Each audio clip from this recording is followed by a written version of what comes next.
Кумтөрдүн негизги долбоорунун бири болгон тоголук алтын кенин өздөштүрүү иштери активдүү уланууда. Мындан болгону 5 ай мурун бул жерде тоо таштан башка эч нерсе жок ээн жер эле. Бүгүн бурголоочу техникалар, бульдозер, экскаваторлор күрүлдөп иштеп, жумушчу тилкелерде геологдордун чакан лагеринде кыймыл күч алды.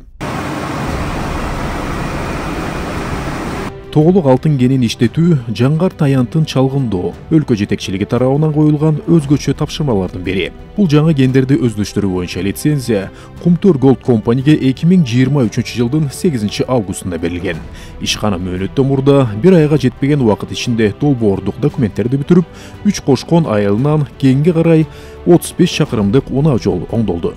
Өткөн жылдын ноябрынан тартып бурголоо иштери башталды. 40 жылдан ашык убакыттан бери жабылып турган штольня калыбына келтирилип, учурда ал жакта да иш кызуу жүрүүдө. Бул жер алдындагы штольняны восстановлениясын баштадык. Ичине вентиляция киргиздик, освещениясын бердик. Эртеңки күнгү балдардын, бул жердеги жумушчулардын иш жүргүзүшүнө шарт түзүп бердик.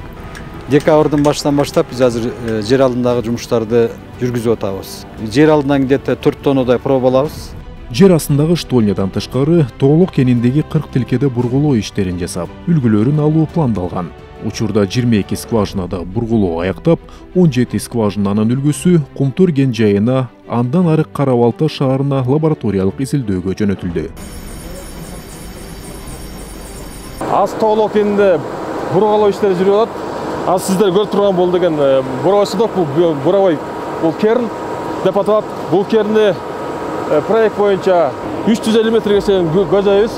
Андан кийин бул керн чыккандан кийин бул транспортировка деген Кумтөргө болот. Кумтөрдөн дальше деген обработка болуп туруп лабораторияга кетет. Бүгүнкү күндө 3 скважина бургуланып атат. 3 жабдык менен, бургулоо жабдыгы менен. Бүгүнкү күнгө айта турган болсок, 5200 метр бургуланды. Жалпы көлөмү бул 9,5 миң. Ошо 9,5 миңде деген февралдын 20-ларында жыйынтык аяктайбыз деген максатыбыз бар. Маалым болгондой, тоголук кениндеги алтындын запасы 17 тонна 300 килограмм экени советтик геологдор тарабынан 1978-1980 жылдары аныкталган. Учурда жасалып жаткан иштердин негизги максаты дал ошол маалыматтарды тастыктап, ошого жараша алтын алуунун эффективдүү жолун аныктоо болуп эсептелет.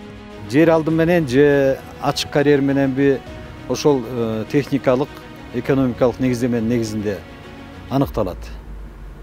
Кайсы жагы бизге ыңгайлуу болот экономикалык жагынан? Ачык мененби же жер алды мененби?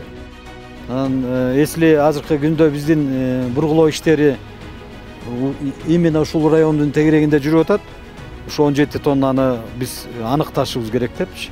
Андан ашык дагы рудный проявление, дагы рудаларды биз акпат кылсак, бул багы өсүшүн алып келет да, 17 тонна эмес, может андан да көбүрөөк тонна болушу мүмкүн да. Тоголук кенин иштетүү Кумтөр ишканасы үчүн эле эмес, жалпы өлкөбүз үчүн өзгөчө чоң тажрыйба болмокчу. Анткени Кыргызстан эгемендүү тарыхында биринчи ирет эч кандай чет элдик инвесторлорсуз, тышкы каржы булактарсыз өзгөчө, өз адистери менен жаңы алтын кенин өздөштүрүүгө киришти. Лицензия алынгандан бери 5 ай эле өтсө дагы тоголук алтын кенинде бир топ иштер жасалды. Мындан тышкары жакынкы айларда Жаңгар Таянтында да чалгындоо иштери башталат.